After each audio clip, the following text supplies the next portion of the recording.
para hablar sobre ese tema que es tan técnico, hemos invitado a Luis Carlos Solera Salazar, jefe de Estudios Económicos y Financieros de Recope.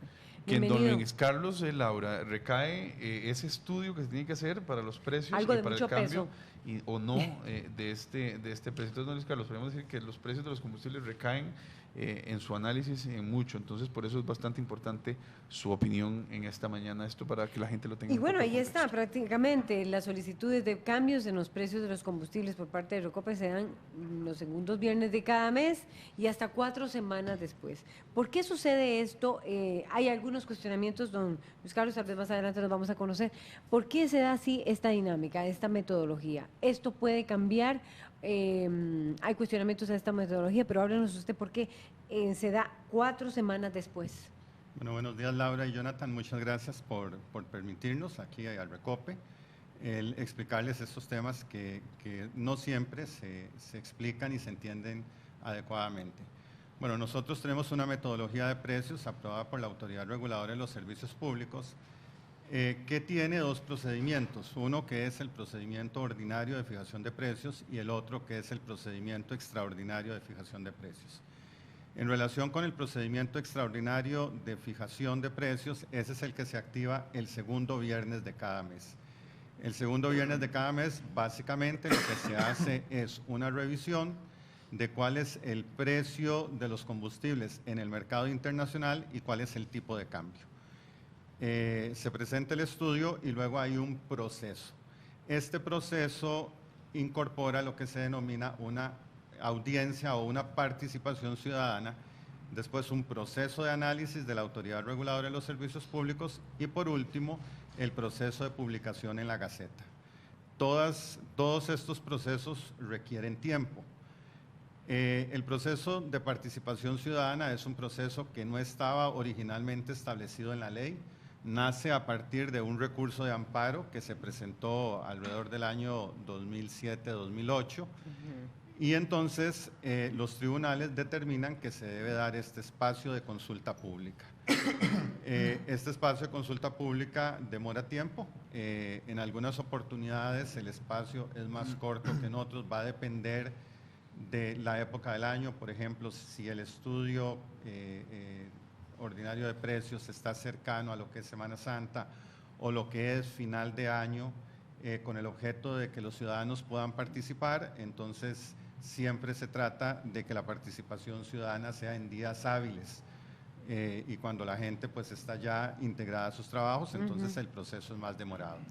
Bueno, debido a que el estudio se presenta el segundo viernes de cada mes, pero hay todo un proceso que seguir, se va reflejando o se va aprobando aproximadamente de 3 a 4 semanas. Y eso es lo que hace que en algunas oportunidades la gente perciba que el precio está disminuyendo, sin embargo en Costa Rica no está disminuyendo a la misma velocidad con que está haciendo el precio internacional. Pero también sucede lo contrario, en oportunidades el precio en el mercado internacional está aumentando y sin embargo en Costa Rica tampoco está aumentando a la velocidad en que lo está haciendo el mercado internacional. ¿Qué factores intervienen antes de ir a una llamada telefónica que tenemos? ¿Qué factores intervienen para determinar el precio del combustible? En términos muy puntuales, yo sé que son bastante complicados, pero ¿cuáles son los factores principales? Bueno, tenemos una ecuación de precios que considera el precio internacional de los combustibles. Ese es un componente, una tercera parte, digamos, Eso es del precio. Bueno, es un componente muy importante. El precio internacional de los combustibles, en el caso de las gasolinas, actualmente pesa cerca del 40%. Okay. Luego está el tipo de cambio, es un componente importante. Hay un antes y después del 2014. Se ha mantenido estable. En febrero del 2014 sufrimos un proceso de devaluación importante. Pasamos de un tipo de cambio que venía en el orden de los 500 colones a un tipo de cambio que llegó a estar algo más de 550 colones y actualmente está estabilizado en 536. Sin embargo, no es el 500 que teníamos antes. Entonces, ese es otro componente importante. Luego está el margen de operación de Recope. Tenemos un concepto que se llama el rezago de precios. Tenemos incorporado también un subsidio, que en este caso básicamente es el subsidio al sector pesquero, el impuesto único de los combustibles. Que es y, más alto que el precio en ocasiones del 50% mercado. es. Bueno, en el año pasado tuvimos, a principios de este año, cuando tuvimos la reducción importante en el precio de los combustibles, el impuesto único de los combustibles llegó a ser mayor al precio internacional. Sin embargo, en este momento está en el orden del 43%. Y por último tenemos lo que es el margen de las estaciones de servicio más el flete de transporte de los planteles de Recope a las estaciones de servicio. Esos son los componentes que conforman el precio. Muy bien, tenemos también vía telefónica a don Mario Redondo, quien ha estado en estos días hablando hasta de una denuncia contra la ARECEP por la forma en que se fijan los precios. Don Mario, buenos días. Cuéntenos al respecto de esta posición suya contra ARECEP. ¿Por qué usted lo cuestiona, esta metodología? Buenos días. Sí, muy buenos días. Bueno, nosotros hemos venido planteando varias acciones, 2 acciones legales contra ARECEP y un proyecto de ley que formulamos la semana pasada.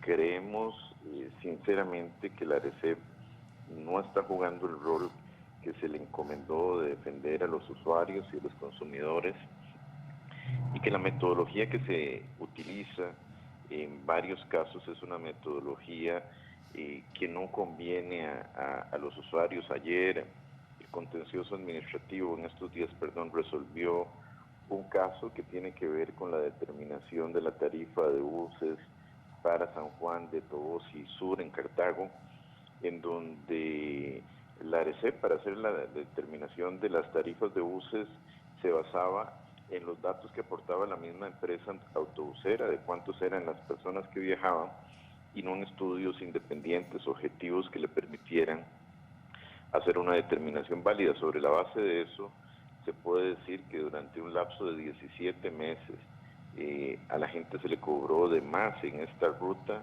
la suma de 600 millones de colones. Si se hubiese hecho sobre la base de un estudio imparcial, objetivo, la gente hubiera tenido que pagar 600 millones de colones menos. Y si eso aplica para una sola ruta, nosotros tememos que puede haberse dado para muchísimas otras rutas. Esa fue la primera demanda que presentamos hace aproximadamente 3 meses. Como les digo, la semana pasada presentamos un proyecto de ley que busca modificar los esquemas de las audiencias, porque hoy en día el usuario llega prácticamente con las manos amarradas a estas audiencias, ¿no?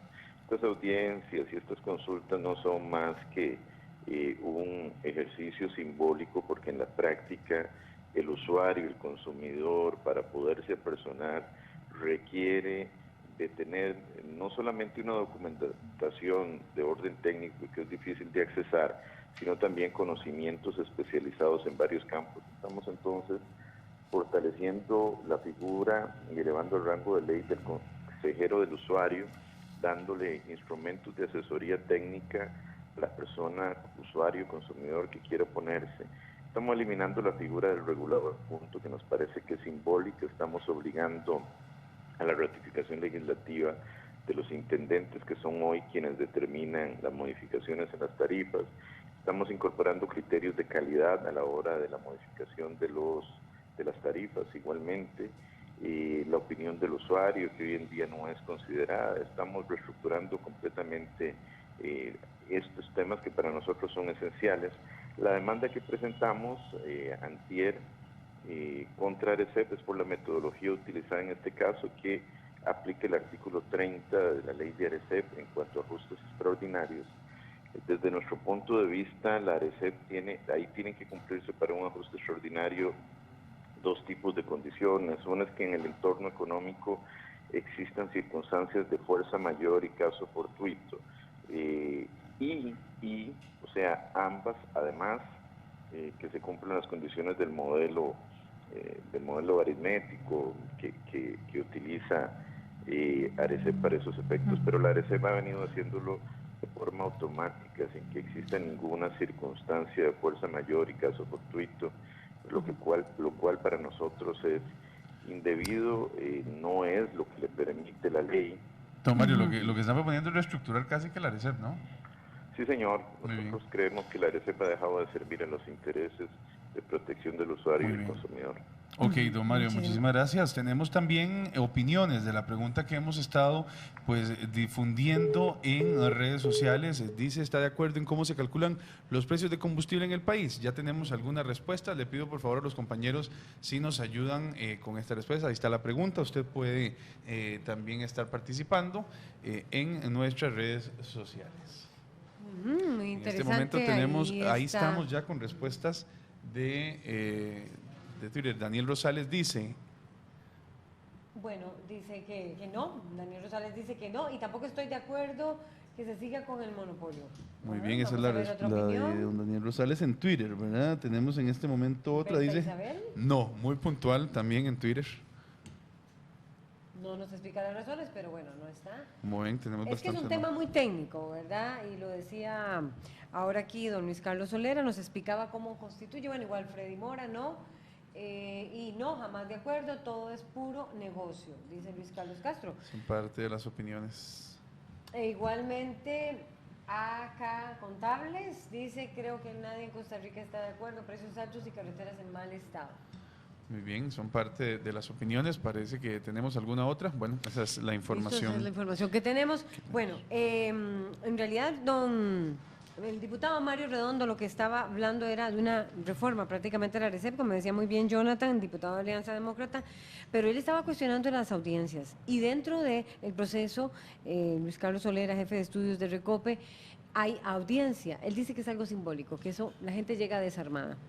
¿Es algo simbólico que llega desarmada la gente?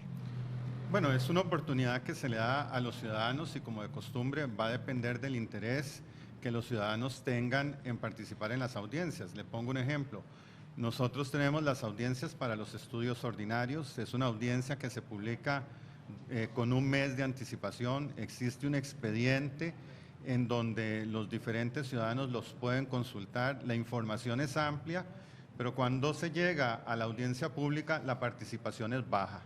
Entonces ahí tenemos un problema de cultura acerca de si los ciudadanos están haciendo el esfuerzo por conocer lo que se está planteando en cada una de las audiencias públicas. Esto en un estudio ordinario donde hay mayor discrecionalidad de parte de la autoridad reguladora acerca de lo que aprueba o no aprueba de acuerdo con lo que establece la ley.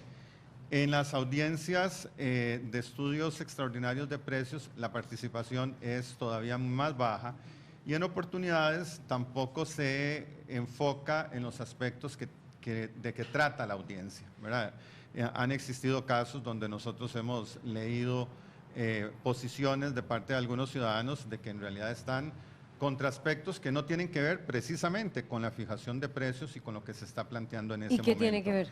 En algunas oportunidades tiene que ver con la calidad de los combustibles, en otras oportunidades tiene que ver con el canon de regulación de la ARECEP, es decir, de una serie de aspectos. Entonces, hay un tema que sí es importante tratar de reforzar y es que los ciudadanos se organicen y puedan hacer planteamientos más técnicos sobre cada una de las fijaciones ¿Alguna de vez precios. ha habido un planteamiento de algún ciudadano en el tema de combustibles propiamente que haya hecho que se caiga O de una una fijación asociación. de precios, de alguna asociación, de alguien que haya frenado esto? Bueno, básicamente, como les comenté anteriormente, lo que hubo un recurso de amparo en donde se planteaba la necesidad de que hubiera una audiencia y durante ese proceso no hubo fijación de precios por Doctor aproximadamente Carlos, yo le hago la 4 pregunta meses. porque la fórmula está muy bien blindada. Esta es una fórmula muy complicada de cuestionar. Es decir, ¿cómo como ciudadano yo pudiera cuestionar el precio internacional, el tipo de cambio o el impuesto? Realmente la audiencia es como un mero trámite, quizá. Bueno, pareciera que se convierte en eso, ¿verdad? Porque veamos... Usted es el que hace la fórmula, sabe que está muy bien blindada. ¿Qué podría uno Pero argumentar? básicamente la fórmula lo que refleja es una realidad operativa de Recope. Por supuesto que se puede mejorar, como todo es susceptible a ser mejorado, pero lo que tenemos es algo que es real. El país no produce petróleo y nosotros dependemos 100% de las importaciones de combustibles. Como dependemos el 100% de las importaciones de combustibles, estamos sujetos a lo que sucede en el mercado internacional. no es un asunto... Ese es el asunto de depender Sí, claro, de lo internacional. Exactamente, No y peor es- aún también del tipo de cambio. ¿verdad? Y también del tipo de cambio. O sea, no es un asunto que está bajo el control de Recope. No. Recope no puede controlar el precio en el mercado internacional. Para que ustedes tengan una idea, Recope consume en un año lo que Estados Unidos consume en un día, lo que China consume en 2 días.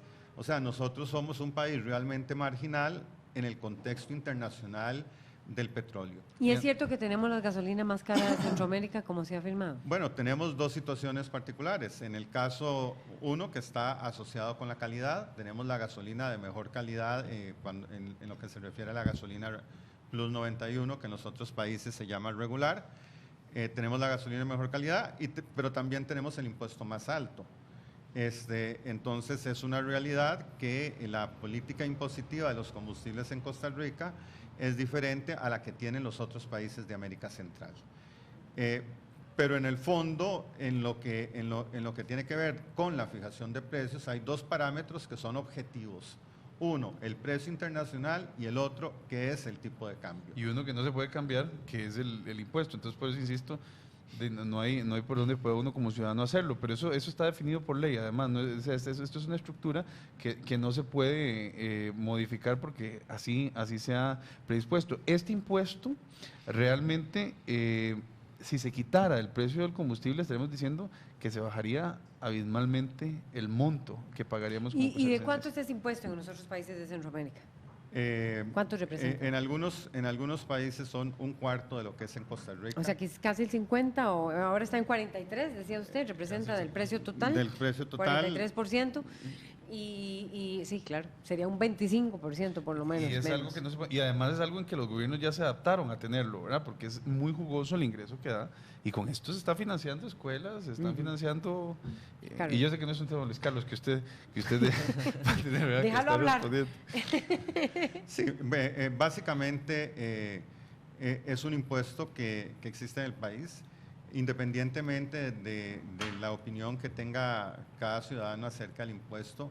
En el fondo no es diferente a lo que sucede en Europa, donde los combustibles están altamente tasados bajo el concepto de que el que contamina paga.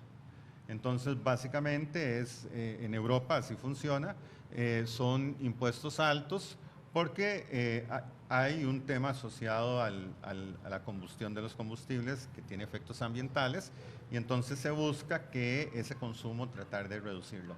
Bueno, Costa Rica tiene un impuesto alto y si uno ve un poco el destino del impuesto, una parte va a financiar programas forestales. Estados Unidos tiene impuestos a los combustibles. Tiene impuesto, pero no tiene un impuesto tan alto. Y hay otros países... ¿Cuánto es? No le podría precisar. Hay otros países como Panamá que también tiene un impuesto, pero tiene un impuesto muy bajo.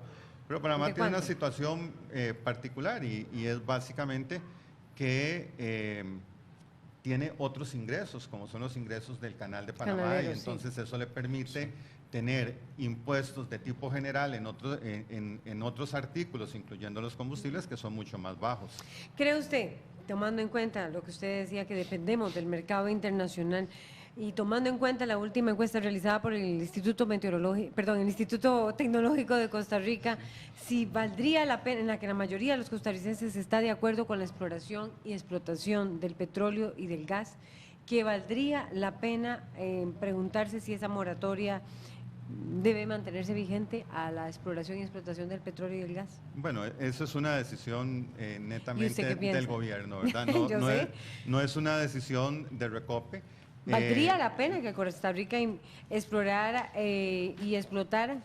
Bueno, yo creo que todos los países que son productores ¿Se de vería una petróleo... diferencia en el precio o no? Bueno, por ejemplo, en este momento el precio de las gasolinas es $24 más caro que el precio del crudo. Y el precio del diésel es 15 colones más caro que el precio del crudo. Y ese es, digamos, otro de los temas que también inquietan a los ciudadanos. Los ciudadanos generalmente tienen información de cuál es el precio del crudo, pero no siempre tienen información de cuál es el precio de los productos en el mercado internacional. Y actualmente tenemos un contexto en donde el precio del crudo está estabilizado en el orden de los $60 por barril. Sin embargo, el precio de las gasolinas está en el orden de los $86 por barril. Y eso es lo que hace que los precios se estén aumentando, ¿verdad? Que el precio de las gasolinas y en general el precio de los productos también tiene una dinámica propia, es decir, el precio internacional de las gasolinas y del diésel se ve afectado por lo que suceda con el mercado del crudo, pero también se ve afectado por condiciones propias del mercado de los combustibles. Le pongo algunos ejemplos. Va a depender de la condición climática. Entonces, si en el hemisferio norte estamos en la época de invierno, entonces van a tener un mayor consumo de diésel. Entonces, el precio del diésel en las colas del año aumenta. Y por el contrario, en el caso de las gasolinas, el precio del diésel aumenta en el medio del año, de las gasolinas aumenta en el medio del año, porque empieza la época de verano y entonces es lo que se conoce como el driving season. La gente empieza a hacer un uso más extensivo del vehículo, aumenta la demanda, aumenta el precio. Muy bien. Entonces, todas estas condiciones son condiciones y dinámicas propias del mercado de los productos que no siempre se conocen, ¿verdad? Y que hacen que entonces este precio esté aumentando como lo está haciendo en este momento. Muy bien. Muchas gracias a Luis Carlos Solera, jefe de Estudios Económicos, por ponernos en perspectiva el tema de